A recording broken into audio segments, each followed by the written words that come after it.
Hello friends, welcome back to my channel Lalita success academy. कैसे हैं आप सभी? आई होप अच्छे होंगे और अपनी तैयारी को भी अच्छे से कर रहे होंगे। आज की इस क्लास में हम यूपी बीएड एंट्रेंस एग्जाम 2026 के लिए जीके जीएस के टॉप 25 क्वेश्चंस लेकर आए हैं, जो आपके एग्जाम में काफ़ी मदद करेगा। यह आज हमारा जीके जीएस का क्लास नंबर 20 है। इसके पहले हमने जीके जीएस का कुल 19 प्रैक्टिस सेट करवाया है। यदि आपने उन क्लासों को नहीं देखा है तो प्लेलिस्ट से जाकर ज़रूर देखिएगा। तो चलिए आज की इस बेहतरीन क्लास की शुरुआत करते हैं। हमारा पहला प्रश्न है, स्वतंत्र भारत के अंतिम गवर्नर जनरल कौन थे?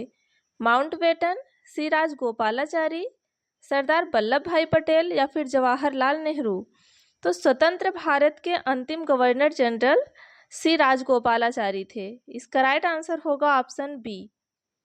अगला प्रश्न है, भूकंप उत्पत्ति स्थल को क्या कहा जाता है? अभिकेंद्र, मूल केंद्र, घाटी या फिर सेस्मिक क्षेत्र? तो भूकंप उत्पत्ति स्थल जो होता है उसे मूल केंद्र कहा जाता है। इसका राइट आंसर होगा ऑप्शन बी। अगला प्रश्न है, निम्न में से भारत के किस राज्य में सुंदरबन पाए जाते हैं? पश्चिम बंगाल, गुजरात, उत्तर प्रदेश या फिर महाराष्ट्र? तो सुंदरबन जो है यह पश्चिम बंगाल में पाए जाते हैं। इसका राइट आंसर होगा ऑप्शन ए। अगला प्रश्न है, निम्नलिखित में कौन सा शहर मौर्य साम्राज्य की राजधानी थी? पाटलिपुत्र, सांची, सारनाथ या फिर रतनपुर? तो मौर्य साम्राज्य की राजधानी जो थी वह पाटलिपुत्र थी। इसका राइट आंसर होगा ऑप्शन ए। मौर्य वंश की स्थापना चंद्रगुप्त मौर्य ने 322 ईसा पूर्व में किया था। अगला प्रश्न है, निम्न में से किसने नालंदा विश्वविद्यालय का भ्रमण व वहां अध्ययन किया? वेनसोंग, फाहियान, मेगास्थनीज या फिर उपरोक्त में से कोई नहीं? इसका राइट आंसर होगा ऑप्शन ए, हुएनसोंग। हुएनसोंग जो था यह हर्षवर्धन के शासनकाल में भारत आया था। इसने अपनी पुस्तक सीयूकी में अपने भारत यात्रा का वर्णन किया है। तो हुएनसोंग की पुस्तक बहुत पूछी जाती है एग्जाम में, तो क्या है? सीयूकी। अगला प्रश्न है, अध्यक्षात्मक शासन व्यवस्था में समस्त कार्यपालिका शक्तियां निहित होती हैं। राष्ट्रपति में, मंत्रिमंडल में, विधायिका में या फिर न्यायपालिका में? इसका राइट आंसर होगा ऑप्शन ए, राष्ट्रपति में। अध्यक्षात्मक शासन व्यवस्था में जो समस्त कार्यपालिका शक्तियां होती हैं वह राष्ट्रपति में निहित होती हैं। हमारा अगला प्रश्न है, निम्न स्थलाकृतियों में से किसका निर्माण फ्रंसन द्वारा होता है? छत्रक शिला, हिमोड़, विभ्रंश घाटी या फिर डोलाइन? इसका राइट आंसर होगा ऑप्शन सी, विभ्रंश घाटी द्वारा। अगला प्रश्न है, विटीकल्चर का संबंध किससे है? फलों का उत्पादन, बागवानी, अंगूर की खेती या फिर केचुआ पालन? तो विटीकल्चर का जो संबंध है यह अंगूर की खेती से है। इसका राइट आंसर होगा ऑप्शन सी। वहीं फलों का उत्पादन की बात करें तो फलों के उत्पादन का संबंध जो है वह पोमोकल्चर से है, और बागवानी का जो संबंध है वह हॉर्टिकल्चर से है, और केचुआ पालन जो है यह वर्मी कल्चर कहलाता है। तो इसका राइट आंसर जो होगा ऑप्शन सी होगा, विटीकल्चर का संबंध अंगूर की खेती से है। अगला प्रश्न है, भारत में वीरता के लिए सबसे बड़ा कौन सा पुरस्कार दिया जाता है? भारत रत्न, ज्ञानपीठ, अशोक चक्र या फिर परमवीर चक्र? तो भारत में वीरता के लिए सबसे बड़ा पुरस्कार जो होता है वह परमवीर चक्र होता है। इसका राइट आंसर होगा ऑप्शन डी। परमवीर चक्र की जो शुरुआत है वह 26 जनवरी 1950 से की गई थी। अगला प्रश्न है, भारत में हरित क्रांति का जनक किसे कहा जाता है? Norman Borlaug, M S. Swaminathan, C Subramaniam या फिर लाल बहादुर शास्त्री? तो भारत में हरित क्रांति का जनक जो है वह एम.एस. स्वामीनाथन को कहा जाता है। इसका राइट आंसर होगा ऑप्शन बी। वहीं विश्व में हरित क्रांति का जनक पूछे तो नॉर्मन बोरलॉग को कहा जाता है। आप इसमें क्वेश्चन में कंफ्यूजन मत होना। अगर भारत में पूछता है तो भारत में हरित क्रांति का जनक MS स्वामीनाथन, और अगर विश्व में हरित क्रांति का जनक पूछता है तो नॉर्मन बोरलॉग। अगला प्रश्न है, भारतीय गन्ना अनुसंधान केंद्र कहाँ पर स्थित है? कानपुर, लखनऊ, हैदराबाद या फिर शिमला? तो भारतीय गन्ना अनुसंधान केंद्र जो है यह लखनऊ में स्थित है।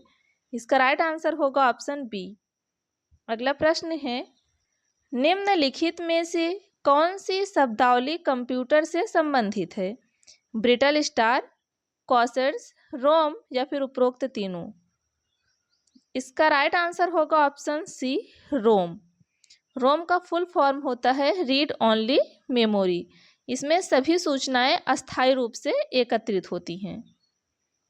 अगला प्रश्न है, निम्न में से कौन सी भू आकृति भारत में नहीं पाई जाती है? समुद्र तल, हिम नदी, हिमशैल या फिर मरुस्थल? इसका राइट आंसर होगा ऑप्शन सी, हिमशैल। अगला प्रश्न है, भारतीय संविधान में एकल नागरिकता एवं विधि निर्माण प्रक्रिया किस देश के संविधान से लिया गया है? ऑस्ट्रेलिया, ब्रिटेन, जर्मनी या फिर कनाडा? तो एकल नागरिकता एवं विधि निर्माण की जो प्रक्रिया है वह ब्रिटेन के संविधान से लिया गया है। इसका राइट आंसर होगा ऑप्शन बी। अगला प्रश्न है, किस वर्ष भाषा के आधार पर राज्य पुनर्गठन आयोग को नियुक्त किया गया था? 1950, 1951, 1952 या फिर 1953? इसका राइट आंसर होगा ऑप्शन डी, 1953 में। और भाषाई आधार पर जो सबसे पहले राज्य का गठन हुआ था वह आंध्र प्रदेश था। अगला प्रश्न है, राज्य विधानसभा की अधिकतम सदस्य संख्या कितनी है?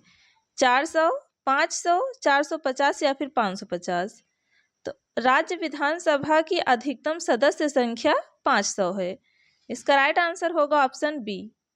अगला प्रश्न है, संसद का निर्माण किससे होता है? लोकसभा एवं राज्यसभा दोनों से, राष्ट्रपति लोकसभा एवं राज्यसभा से, केवल लोकसभा से या फिर राष्ट्रपति और राज्यसभा से? तो संसद का जो निर्माण है वह राष्ट्रपति, लोकसभा एवं राज्यसभा तीनों से होता है। इसका राइट आंसर होगा ऑप्शन बी। अगला प्रश्न है, जब गंगा नदी पश्चिम बंगाल से बांग्लादेश में प्रवेश करती है तो किस नाम से जानी जाती है? गंगा, यमुना, गंगोत्री या फिर पद्मा? तो जब गंगा नदी बांग्लादेश में प्रवेश करती है तो पद्मा के नाम से जानी जाती है। इसका राइट आंसर होगा ऑप्शन डी।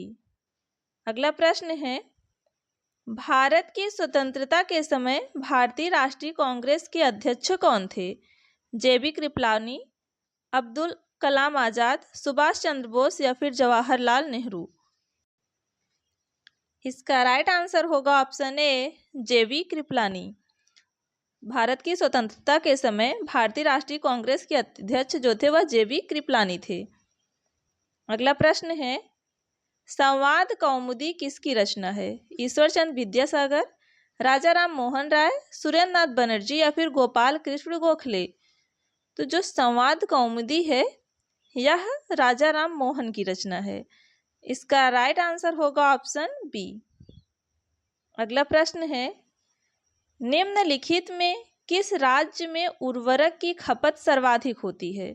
उत्तर प्रदेश, मध्य प्रदेश, राजस्थान या फिर पंजाब? इसका राइट आंसर होगा ऑप्शन डी, पंजाब। अगला प्रश्न है, हल्दी घाटी का युद्ध कब हुआ था? 1565 में, 1575 में, 1576 में या फिर 1580 में? तो जो हल्दी घाटी का युद्ध था यह 1576 में हुआ था। इसका राइट आंसर होगा ऑप्शन सी। और किसके बीच हुआ था अगर पूछे तो अकबर और महाराणा प्रताप के बीच हुआ था, जिसमें अकबर की विजय हुई थी और महाराणा प्रताप की हार हुई थी। अगला प्रश्न है, निम्नलिखित में से किसने न्यू इंडिया नामक एक अंग्रेजी साप्ताहिक समाचार पत्र निकाला? विपिन चंद्र पाल, सुरेंद्र नाथ बनर्जी, वारेंद्र कुमार घोष या फिर भूपेंद्र नाथ दत्त? इसका राइट आंसर होगा ऑप्शन ए विपिन चंद्र पाल। अगला प्रश्न है, जेंदावेस्ता का संबंध किस धर्म से है? हिंदू धर्म, मुस्लिम धर्म, यहूदी धर्म या फिर पारसी धर्म? तो जेंदावेस्ता का संबंध जो है या पारसी धर्म से है। इसका राइट आंसर होगा ऑप्शन डी। अगला प्रश्न है, भारतीय राष्ट्रीय कांग्रेस की प्रथम महिला अध्यक्ष कौन थी? सुचेता कृपलानी, राजकुमारी अमृत कौर, एनी बेसेंट या फिर नलिनी सेन गुप्ता? तो भारतीय राष्ट्रीय कांग्रेस की प्रथम महिला अध्यक्ष जो थी वह एनी बेसेंट थी। इसका राइट आंसर होगा ऑप्शन सी। एनी बेसेंट ने 1917 में कलकत्ता अधिवेशन की अध्यक्षता की थी। तो दोस्तों, आज के इस क्लास में हमने जीके जीएस के कुल टॉप 25 क्वेश्चंस की बात की है। उम्मीद करते हैं आपको यह वीडियो पसंद आया होगा। यदि वीडियो पसंद आया हो तो वीडियो को लाइक करें, कमेंट करें, और यदि आप हमारे चैनल पर नए हैं तो चैनल को सब्सक्राइब करना ना भूलें, ताकि हमारे अगले वीडियो का नोटिफिकेशन आपको सबसे पहले मिले। तो मिलते हैं नेक्स्ट वीडियो में, तब तक आप अपना पढ़ाई जारी रखिए। धन्यवाद।